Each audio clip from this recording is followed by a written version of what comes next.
হঠাৎ একটা ঝড়ের মতন অবস্থা, গাছের পাতা ডাল মনে হয় ভেঙে এখনই আমার মাথার উপরে পড়বে। আমার পিছন দিয়ে হঠাৎ করে আমি শুনলাম যে কেউ আমার নাম ধরে ডাক দিছে। আমি যদি একবার পিছনে তাকাইতাম তাহলে হয়তো আমার মাথাটা ঘুরায় একদম গেটি গুলি দিয়ে একদম মেরে ফেলবে। আসসালামু আলাইকুম, আমি সানি বিশ্বাস, আমার বাসা খুলনাতে। আমি ডিগ্রি করতেছি। আমি যখন এসএসসি কমপ্লিট করার পর নানি বাড়ি বেড়াতে যাই। আমার বিয়ের সাথে আমি সাইকেলে করে একটা জায়গায় ঘুরতে যাই। এটা হচ্ছে 16 সাল অথবা 17 সালের আশপাশ দিয়ে কাহিনী। আমি একটা জায়গায় গিয়েছিলাম, এটা হচ্ছে কাচারি ভিটা বলে। কাচারি ভিটাটা হচ্ছে কি খুব বড় একটা জায়গা নিয়ে একটা পুকুরের পাশ দিয়ে অনেক বছর পুরনো গাছপালায় ভরা। গাছপালাগুলো অনেক বড়, এগুলো চিন্তার বাইরে। এবার হচ্ছে কি আমি সন্ধ্যার সময় ওইখান থেকে আসতেছিলাম, বাসার উদ্দেশ্যে ব্যাক করতেছিলাম। তো ওই মুহূর্তে সাইকেলের পিছনে ছিলাম আমি, আর আমার বিয়ে হচ্ছে সাইকেলটা চালাচ্ছিল। তো সন্ধ্যার আজানের 1-2 মিনিট আগে অথবা পরের কথা আমার ওইভাবে মনে নাই, তবে আজানের সময় আর কি। তো আমি যখন আসতেছিলাম ওই ওয়েদারটা ছিল একদম স্বাভাবিক ওয়েদার, কোনো ঝড় বাতাস বা কোনো কিছুই নাই, একদম সাধারণ যেরকম থাকে আর কি। একটা কাচারি ভিটা দিয়ে আসতেছিলাম, হঠাৎ করে মনে হলো যে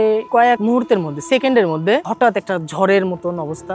গাছপালার পাতার মতো এমন ভাবে নড়ানড়ি করতেছিল, গাছের পাতা ডাল মনে হয় ভেঙে এখনই আমার মাথার উপরে পড়বে, এমন একটা অবস্থা। তো ওই মুহূর্তে আমার পিছন দিয়ে হঠাৎ করে আমি শুনলাম যে কেউ আমার নাম ধরে ডাক দিছে, এই সন্ধ্যার আজানের আশপাশ দিয়ে আর কি। আমি তো ভয় পাচ্ছি, এবং এমন একটা সিচুয়েশন, এই সিচুয়েশন আমার সাথে আগে পরে কখনোই ঘটেনি। আমি আমার বিয়াইকে বলতেছি কি, ভাই আমাকে কে যেন ডাক দিল। ভাই আমার বলতেছে কি, তুই শুধু পিছনে তাকাইস না আর আমার শুধু শক্ত করে ধরে বয়। এমন একটা জায়গা, ওই জায়গা দিয়ে ওটা ক্রস করতে সর্বোচ্চ 1 মিনিট অথবা 1.5 মিনিটের মতো সময় লাগতে পারে। ওই দিন আমার সাইকেলেও জোর নাই, যতই চেষ্টা করি না কেন আমার সাইকেল আর আগাচ্ছে না। দেখেন আমার বলতে বলতে হঠাৎ করে পশমগুলো দাঁড়ায় গেছে, এমন একটা অবস্থা। ভাইয়া আমাকে নিয়ে সে নিজে সাইকেল চালাচ্ছে, এবং চালাতে ওই 1-1.5 মিনিটের রাস্তা অতিক্রম করতে 7 থেকে 8 মিনিটের মতন সময় লাগলো। ওই দিন আমি যে ভয়টা পাইছিলাম, এইরকম ভয় আমি আমার পুরো জীবনে কোথাও কখনোই পাইনি। ওই মুহূর্তটা আমার জীবনে এটা মনে হচ্ছিল যে আমি আজকের পরে হয়তো আর বাঁচবো না, আর আমাকে মনে হয় আজকেই মনে হয় শেষ, আমার মনে হয় মেরে ফেলবে কেউ একটা, এরকম একটা অবস্থা। ওই মুহূর্তের কথা আমি এখন বলে আপনাদের হয়তো বোঝাতে পারবো না, কিন্তু ওই মুহূর্তটা আমি যে একটা বাগানের ভিতরে যাচ্ছিলাম সাইকেল চালায়, তো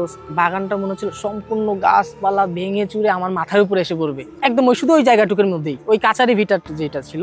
তখন আমার মনে হচ্ছে আমার রুহ তার জায়গায় ছিল না। আমি যতই চেষ্টা করতেছি সাইকেলটারে চালানোর জন্য, কিন্তু ওই সাইকেলটার যাইতেছে না। সাইকেলটা ওইখানেই খুব স্লো, মানে একটা স্বপ্ন দেখি না মাঝে মধ্যে আমরা, যে আমরা একটা কিছুর মধ্যে যাইতে যাচ্ছি বা একটা জায়গায় যাওয়ার চেষ্টা করতেছি বা দ্রুত করার চেষ্টা করছি, কিন্তু এটা দ্রুত হচ্ছে না। আমার ওই জায়গাটাই মনে আটকায় রাখতেছে আমাকে।